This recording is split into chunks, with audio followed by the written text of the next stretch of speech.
The Count of Monte Cristo. Chapter 105. The Cemetery of Père Lachaise. M. de Beauville had indeed met the funeral procession which was taking Valentine to her last home on earth.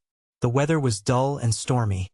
A cold wind shook the few remaining yellow leaves from the boughs of the trees, and scattered them among the crowd which filled the boulevards. M. de Villefort, a true Parisian, considered the cemetery of Père Lachaise alone worthy of receiving the mortal remains of a Parisian family.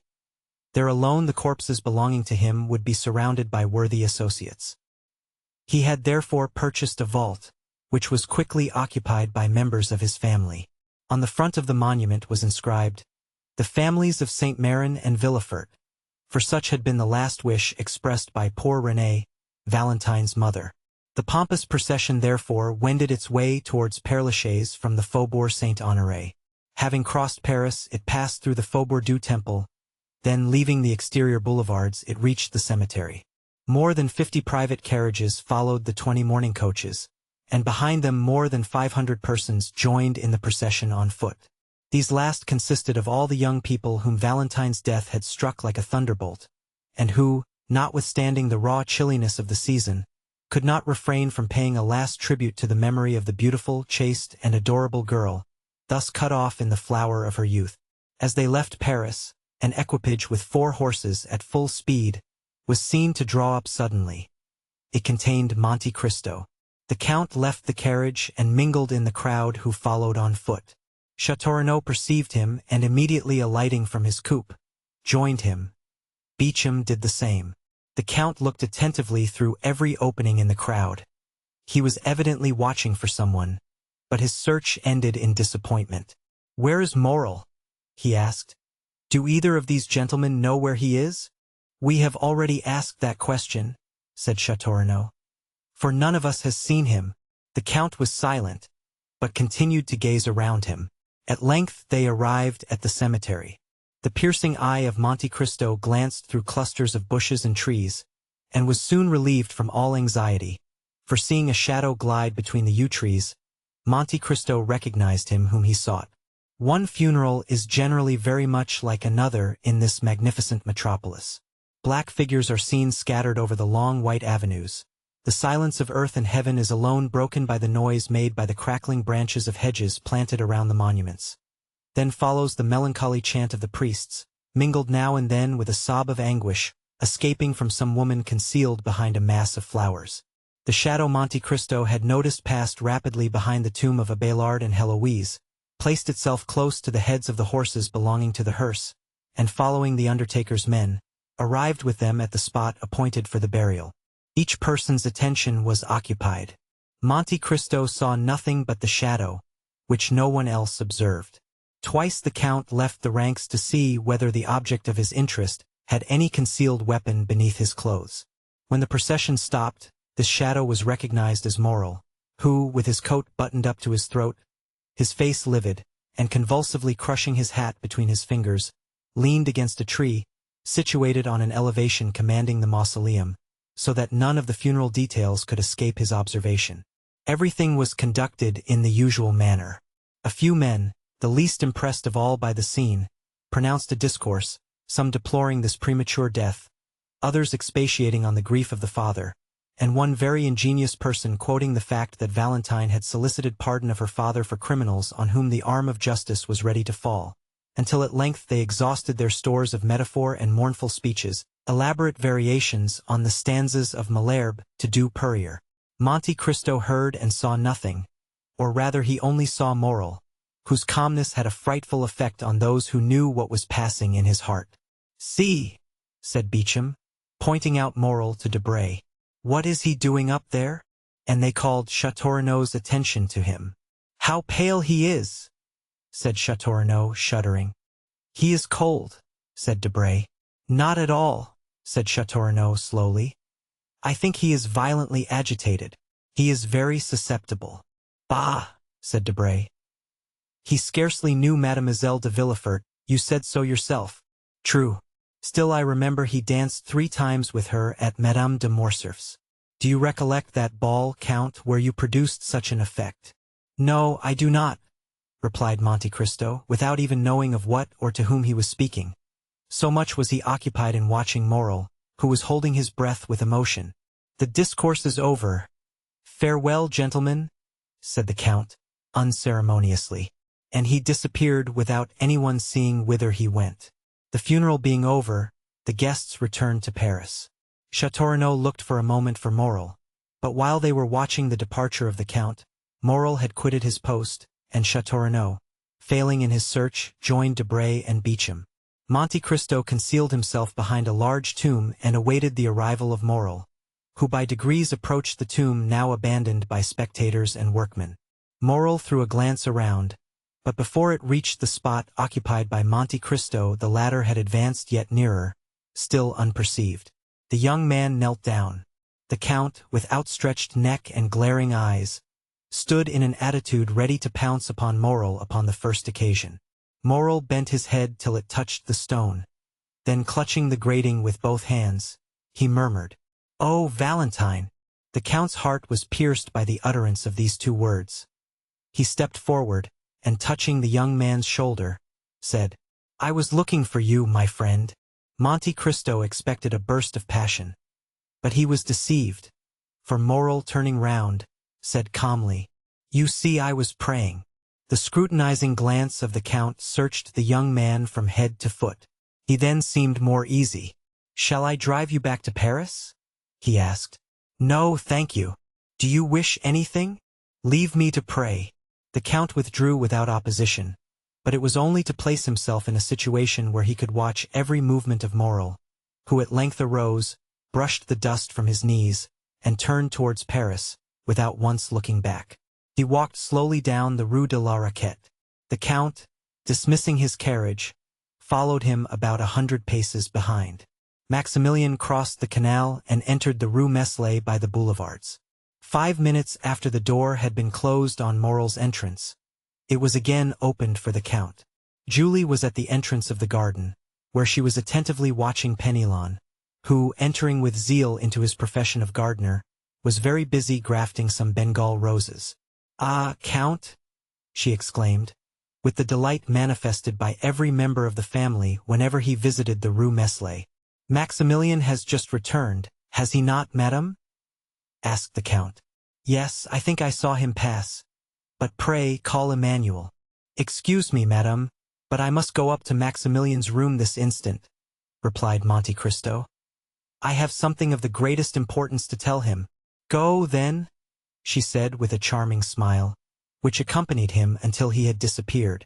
Monte Cristo soon ran up the staircase conducting from the ground floor to Maximilian's room. When he reached the landing he listened attentively, but all was still. Like many old houses occupied by a single family, the room door was paneled with glass. But it was locked, Maximilian was shut in, and it was impossible to see what was passing in the room, because a red curtain was drawn before the glass. The Count's anxiety was manifested by a bright color which seldom appeared on the face of that imperturbable man. "What shall I do?" he uttered, and reflected for a moment. "Shall I ring? No, the sound of a bell, announcing a visitor, will but accelerate the resolution of one in Maximilian's situation, and then the bell would be followed by a louder noise." Monte Cristo trembled from head to foot, and as if his determination had been taken with the rapidity of lightning, he struck one of the panes of glass with his elbow. The glass was shivered to atoms, then withdrawing the curtain he saw Morrel, who had been writing at his desk, bound from his seat at the noise of the broken window. "I beg 1,000 pardons," said the Count. "There is nothing the matter, but I slipped down and broke one of your panes of glass with my elbow. Since it is opened, I will take advantage of it to enter your room. Do not disturb yourself. Do not disturb yourself." And passing his hand through the broken glass, the Count opened the door. Morrel, evidently discomposed, came to meet Monte Cristo less with the intention of receiving him than to exclude his entry. "Ma foi," said Monte Cristo, rubbing his elbow. "It's all your servant's fault. Your stairs are so polished it is like walking on glass." "Are you hurt, sir?" coldly asked Morrel. "I believe not. But what are you about there? You were writing." "Aye. Your fingers are stained with ink." "Ah, true, I was writing. I do sometimes, soldier though I am." Monte Cristo advanced into the room. Maximilian was obliged to let him pass, but he followed him. "You were writing?" said Monte Cristo with a searching look. "I have already had the honor of telling you I was," said Morel. The Count looked around him. "Your pistols are beside your desk," said Monte Cristo, pointing with his finger to the pistols on the table. "I am on the point of starting on a journey," replied Morel disdainfully. "My friend!" exclaimed Monte Cristo in a tone of exquisite sweetness. "Sir, my friend, my dear Maximilian, do not make a hasty resolution, I entreat you." "I make a hasty resolution?" said Morel, shrugging his shoulders. "Is there anything extraordinary in a journey?" "Maximilian," said the Count, "let us both lay aside the mask we have assumed. You no more deceive me with that false calmness than I impose upon you with my frivolous solicitude. You can understand, can you not, that to have acted as I have done, to have broken that glass, to have intruded on the solitude of a friend, you can understand that, to have done all this, I must have been actuated by real uneasiness, or rather by a terrible conviction." "Morel, you are going to destroy yourself." "Indeed, Count," said Morel, shuddering. "What has put this into your head?" "I tell you that you are about to destroy yourself," continued the Count, "and here is proof of what I say." And, approaching the desk, he removed the sheet of paper which Morel had placed over the letter he had begun, and took the latter in his hands. Morel rushed forward to tear it from him, but Monte Cristo, perceiving his intention, seized his wrist with his iron grasp. "You wish to destroy yourself," said the Count. "You have written it." "Well," said Morel, changing his expression of calmness for one of violence. "Well, and if I do intend to turn this pistol against myself, who shall prevent me? Who will dare prevent me? All my hopes are blighted. My heart is broken. My life a burden. Everything around me is sad and mournful. Earth has become distasteful to me, and human voices distract me. It is a mercy to let me die, for if I live I shall lose my reason and become mad. When, sir, I tell you all this with tears of heartfelt anguish, can you reply that I am wrong? Can you prevent my putting an end to my miserable existence? Tell me, sir, could you have the courage to do so?" "Yes, Morel," said Monte Cristo, with a calmness which contrasted strangely with the young man's excitement. "Yes, I would do so." "You?" exclaimed Morel with increasing anger and reproach.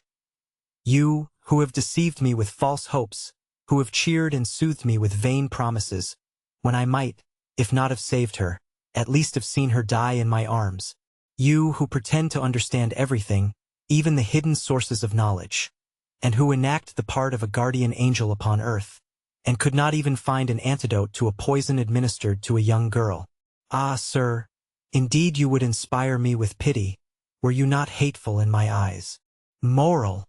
"Yes, you tell me to lay aside the mask, and I will do so, be satisfied. When you spoke to me at the cemetery, I answered you. My heart was softened. When you arrived here, I allowed you to enter. But since you abuse my confidence, since you have devised a new torture after I thought I had exhausted them all, then, Count of Monte Cristo, my pretended benefactor, then, Count of Monte Cristo, the universal guardian, be satisfied, you shall witness the death of your friend." And Morel, with a maniacal laugh, again rushed towards the pistols. "And I again repeat, you shall not commit suicide." "Prevent me, then," replied Morel, with another struggle, which, like the first, failed in releasing him from the Count's iron grasp. "I will prevent you. And who are you, then, that arrogate to yourself this tyrannical right over free and rational beings?" "Who am I?" repeated Monte Cristo. "Listen, I am the only man in the world having the right to say to you, Morel, your father's son shall not die today." And Monte Cristo, with an expression of majesty and sublimity, advanced with arms folded toward the young man, who, involuntarily overcome by the commanding manner of this man, recoiled a step. "Why do you mention my father?" stammered he. "Why do you mingle a recollection of him with the affairs of today?" "Because I am he who saved your father's life when he wished to destroy himself, as you do today, because I am the man who sent the purse to your young sister, and the pharaon to old Morel, because I am the Edmond Dantes who nursed you, a child, on my knees." Morel made another step back, staggering, breathless, crushed. Then all his strength gave way, and he fell prostrate at the feet of Monte Cristo. Then his admirable nature underwent a complete and sudden revulsion. He arose, rushed out of the room and to the stairs, exclaiming energetically, "Julie, Julie, Emmanuel, Emmanuel." Monte Cristo endeavored also to leave, but Maximilian would have died rather than relax his hold of the handle of the door, which he closed upon the Count.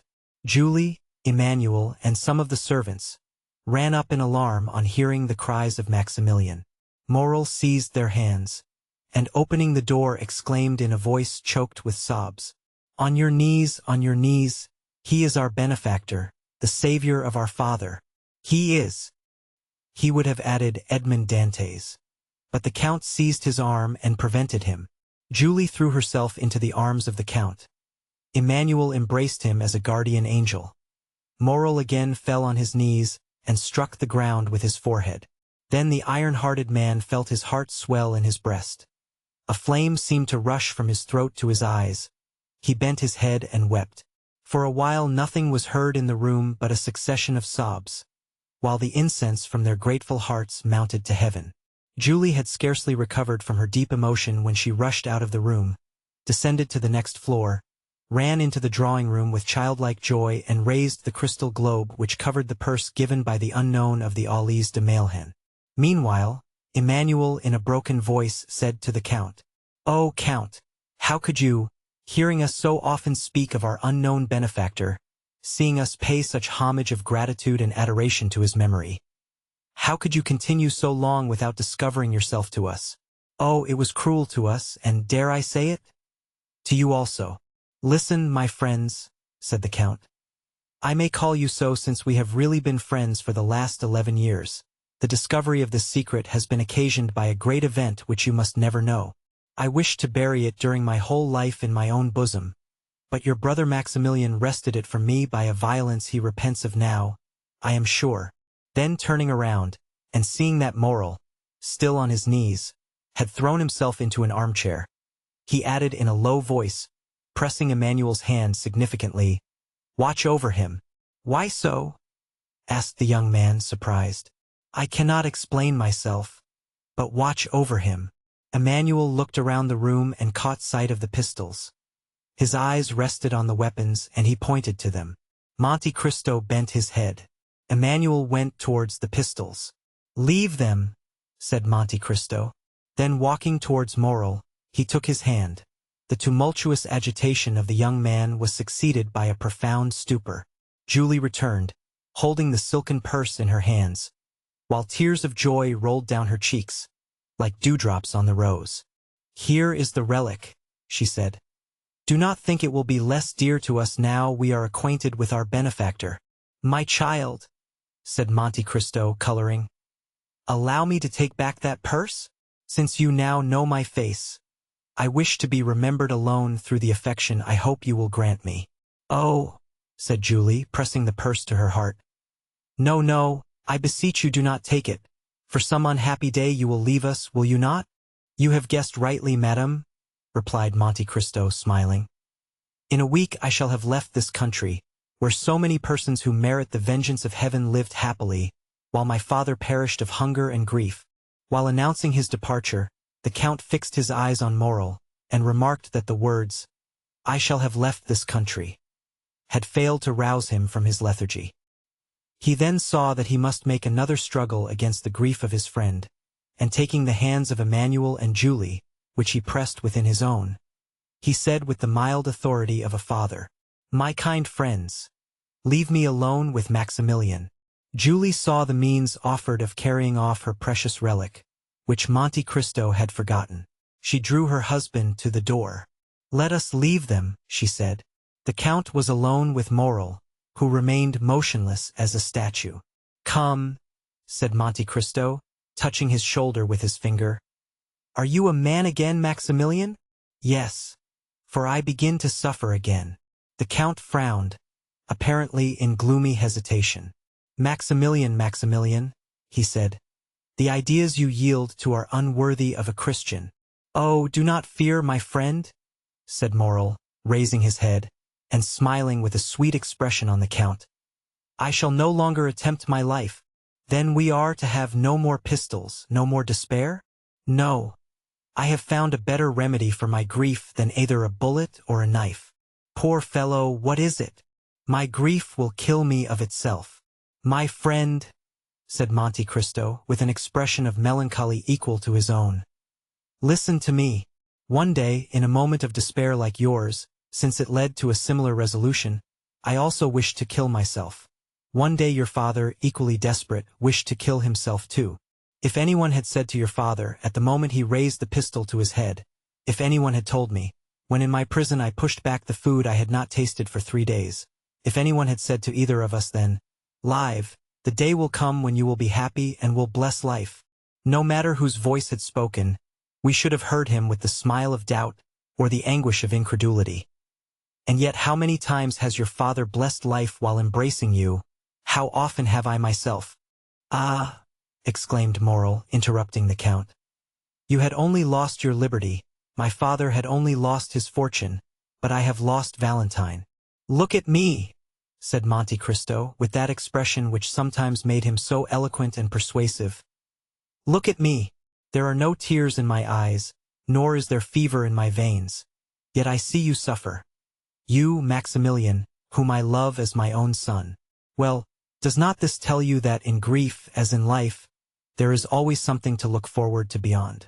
Now, if I entreat, if I order you to live, Morrel, it is in the conviction that one day you will thank me for having preserved your life.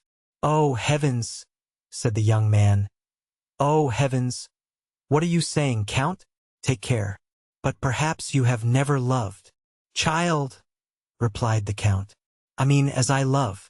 You see, I have been a soldier ever since I attained manhood. I reached the age of 29 without loving. For none of the feelings I before then experienced merit the appellation of love. Well, at 29 I saw Valentine. For 2 years I have loved her. For 2 years I have seen written in her heart, as in a book, all the virtues of a daughter and wife. Count, to possess Valentine would have been a happiness too infinite, too ecstatic, too complete, too divine for this world, since it has been denied me. But without Valentine the earth is desolate. I have told you to hope, said the Count. Then have a care, I repeat, for you seek to persuade me, and if you succeed I should lose my reason, for I should hope that I could again behold Valentine. The Count smiled. My friend, my father, said Morrel with excitement. Have a care, I again repeat, for the power you wield over me alarms me. Weigh your words before you speak, for my eyes have already become brighter, and my heart beats strongly. Be cautious, or you will make me believe in supernatural agencies. I must obey you, though you bade me call forth the dead or walk upon the water. Hope, my friend, repeated the Count. Ah, said Morrel, falling from the height of excitement to the abyss of despair. Ah, you are playing with me, like those good, or rather selfish mothers who soothe their children with honeyed words, because their screams annoy them. No, my friend, I was wrong to caution you. Do not fear, I will bury my grief so deep in my heart. I will disguise it so, that you shall not even care to sympathize with me. Adieu, my friend, adieu. On the contrary, said the Count. After this time you must live with me, you must not leave me, and in a week we shall have left France behind us. And you still bid me hope? I tell you to hope, because I have a method of curing you. Count, you render me sadder than before, if it be possible. You think the result of this blow has been to produce an ordinary grief, and you would cure it by an ordinary remedy, change of scene. And Morrel dropped his head with disdainful incredulity. What can I say more? Asked Monte Cristo. I have confidence in the remedy I propose, and only ask you to permit me to assure you of its efficacy. Count, you prolong my agony.